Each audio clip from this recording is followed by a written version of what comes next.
ರೀತಿ ಇರುತ್ತೆ ಅಂತ? 8ನೇ ಹಂತದ ಹೋರಾಟವನ್ನು ಮಾಡಬೇಕು ಅಂತೇಳಿ ಈಗಾಗಲೇ ಉಳಿವಿಯಲ್ಲಿ ನಡೆದಂಥ ಸಂಕಲ್ಪ ಸಭೆಯಲ್ಲಿ ಮಾಡಲಾಗಿದೆ. ಡಿಸೆಂಬರ್ 10ನೇ ತಾರೀಕು ಅವತ್ತೇ ನಮ್ಮ ಮೇಲೆ ಲಾಠಿ ಚಾರ್ಜ್ ಮಾಡಿದರು. ಆ ದಿನವನ್ನು ಲಿಂಗಾಯತ ದೌರ್ಜನ್ಯ ದಿನ ಅಂತೇಳಿ ನಾವೆಲ್ಲ ಆಚರಿಸ್ಬಿಟ್ಟು ಸುಮಾರು 50,000 ಪಂಚಮಸಾಲಿ ಹೋರಾಟಗಾರರು ಪಂಚಮಸಾಲಿ ಬಾವುಟದೊಂದಿಗೆ ಭಾಳ ದೊಡ್ಡ ಸಮಾವೇಶವನ್ನು ಬೆಳಗಾವಿಯಲ್ಲಿ ಮಾಡ್ತೀವಿ. ಈ ಸಲ ಚಳಿಗಾಲ ಅಧಿವೇಶನದಲ್ಲಿ ಮತ್ತೆ ಪಂಚಮಸಾಲಿ ಹೋರಾಟ ಮುಂದುವರಿಯುತ್ತಾ ಅಂತ? ಚಳಿಗಾಲ ಅಧಿವೇಶನದಲ್ಲಿ ಈ ಸಮಾಜದ ಅನ್ನ ಉಂಡಂಥ ಜನ ಈಗಲೂ ಧ್ವನಿ ಎತ್ತೋದು ಕೆಲಸ ಮಾಡಲಿ. ನಾವಂತರೂ ಸರ್ಕಾರಕ್ಕಿನ ಮೇಲೆ ಮೀಸಲಾತಿ ಬೇಕು ಅಂತೇಳಿ ಸಿದ್ದರಾಮಯ್ಯವ್ರ ಮುಖ್ಯಮಂತ್ರಿ ಇರೋವರೆಗೂ ಕೇಳೋಕ್ಕೆ ಹೋಗಲ್ಲ. ಯಾಕೆ ನಮಗೆ ಅವ್ರು ಹೊಡೆದಿದ್ದಾರೆ, ನಮ್ಮ ಬಗ್ಗೆ ಅವಹೇಳನಕಾರಿಯಾಗಿ ಅಧಿವೇಶನ ಮಾತಾಡಿದ ಮೇಲೆ ಅವರು ಇರೋವರೆಗೂ ಕೇಳೋದಕ್ಕಿಂತ ಜನರ ಬಳಿ ನ್ಯಾಯ ಕೇಳ್ತೀವಿ. ಜನ ಏನು ತೀರ್ಮಾನ ಕೊಡ್ತಾರೋ ಅದನ್ನು 2022 ಇಸ್ವಿಗೆ ಆ ನಿರ್ಧಾರ ಪ್ರಕಟಗೊಳಿಸ್ತೀವಿ.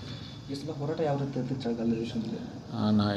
ಚಳಿಗಾಲ ಅಧಿವೇಶನದಲ್ಲಿ ನಾನು ವಿಧಾನಸೌಧ ಮುತ್ತಿಗೆ ಹಾಕೋದು ಹೋರಾಟ ಅಂಥೇಳಿ ಹೇಳೋದಕ್ಕಿಂತ 50,000 ಪಂಚಮಸಾಲಿ ಬಾವುಟಗಳೊಂದಿಗೆ ಬೃಹತ್ ಸಮಾವೇಶ ಮಾಡ್ತೀವಿ, ಜಾಗೃತಿ ಉಂಟು ಮಾಡ್ತೀವಿ.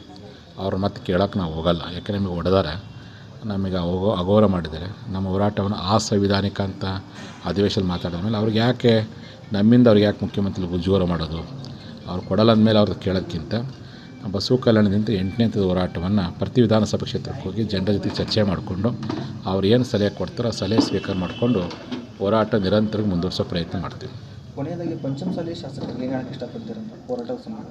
ನೀವು ಶಾಸಕರಾಗಲಿಕ್ಕೆ ಕೇವಲ ನಮ್ಮ ಸಮುದಾಯ ಮತಗಳು ಅಷ್ಟೇ ಕಾರಣ ಆಗಲ್ಲ. ಎಲ್ಲ ಸಮಾಜದ ಓಟ್ಗಳು ಬೇಕಾಗತ್ತೆ. ನಮಗೆ ಗೊತ್ತು, ನಿಮಗೆ ಗೊತ್ತು.